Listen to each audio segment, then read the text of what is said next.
Your past is not fixed. Every time you remember something, your brain rewrites it, and today, you'll learn how to use that truth to change the story of who you are. Welcome to Quantum Life.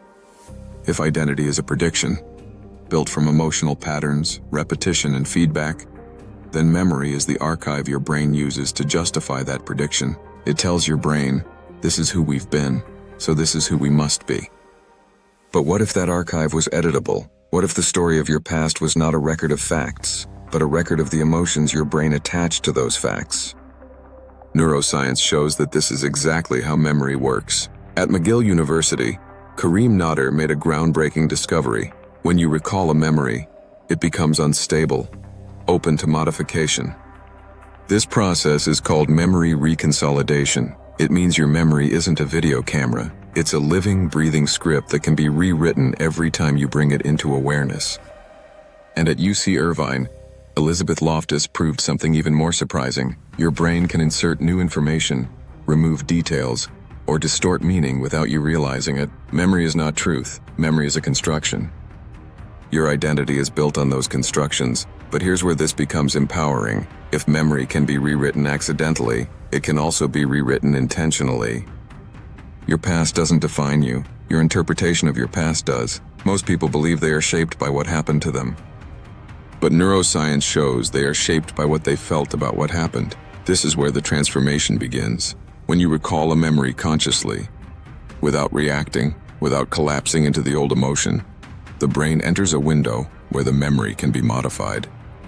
If, in that window, you introduce a new emotional state, the brain rewires the meaning of the memory, and once the meaning changes, the identity built from that memory begins to dissolve.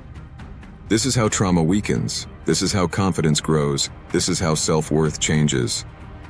Not by erasing the past, but by rewriting the emotional signature your brain attached to it. Let's make this tangible.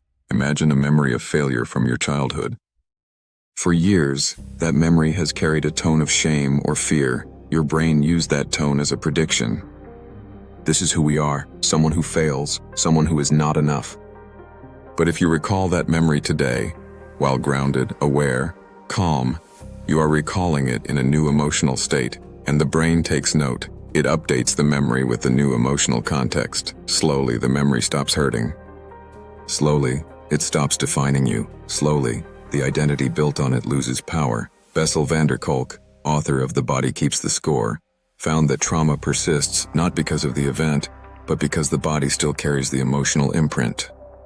When you change the emotional imprint, the trauma can finally release. This is where quantum theory offers a profound parallel. In delayed choice experiments, physicists discovered that choices made now can change the way a particle behaved in the past.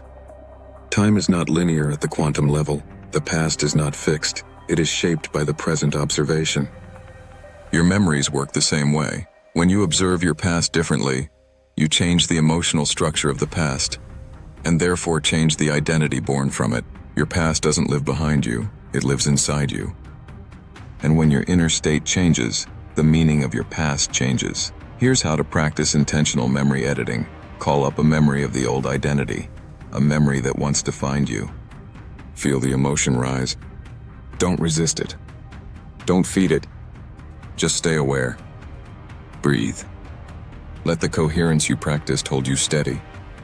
Now imagine your future self, calm, powerful, grounded, standing beside that younger version of you. Let that new emotional state wash through the memory. Your brain will attach the new emotional meaning to the old event.